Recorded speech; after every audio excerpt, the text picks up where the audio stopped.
জুলাই গণঅভ্যুত্থানের সময় শেখ হাসিনা সরকারের অন্যতম সমালোচিত সিদ্ধান্ত ছিল ইন্টারনেট শাটডাউন এবং তা নিয়ে মিথ্যাচার।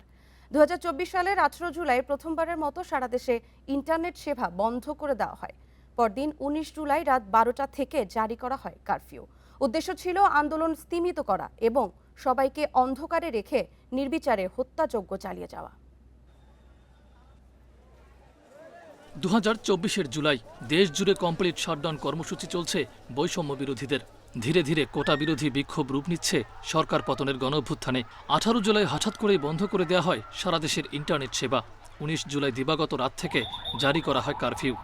ইন্টারনেট বন্ধের ফলে মানবাধিকার লঙ্ঘনের ভয়াবহ তথ্যগুলো তাৎক্ষণিকভাবে বাইরে আসতে পারেনি, যা ইতিহাসের এক অন্ধকার অধ্যায় হিসেবে চিহ্নিত হয়ে আছে। এক সপ্তাহের মধ্যে নিহতের সংখ্যা 200 ছাড়িয়ে যায়। সেই সঙ্গে চলতে থাকে ব্যাপক ধরপাকড়। নানা মহলের চাপে সপ্তাহখানেকের মধ্যেই ইন্টারনেট সেবা ফিরতে শুরু করে। তবে বন্ধ রাখা হয় সামাজিক যোগাযোগ মাধ্যম। 10 দিন পর চালু হয় মোবাইল ইন্টারনেট। আর তখনই মানুষ জানতে শুরু করে কিভাবে পাখির মতো মানুষ মারা হয়েছে আন্দোলন দমনের নামে। ক্ষোভ ছড়িয়ে পড়ে দেশের সব স্তরের সব মানুষের মধ্যে। এ সময় বিভিন্ন অনলাইন প্ল্যাটফর্ম ব্যবহার করে নিজেদের সংগঠিত করে আন্দোলন এগিয়ে নিতে থাকেন বিক্ষুব্ধ শিক্ষার্থীরা।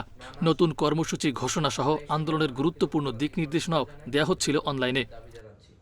আমাদের প্রধান দাবি ছিল কোটার যৌক্তিক সংস্কার। ইন্টারনেট বন্ধের এই কয়েকদিনে ঘটা অসংখ্য হত্যা এবং হামলার ছবি ও ভিডিও বিভিন্ন যোগাযোগ মাধ্যমে ছড়িয়ে পড়লে আন্দোলন আরও তীব্র আকার ধারণ করতে থাকে।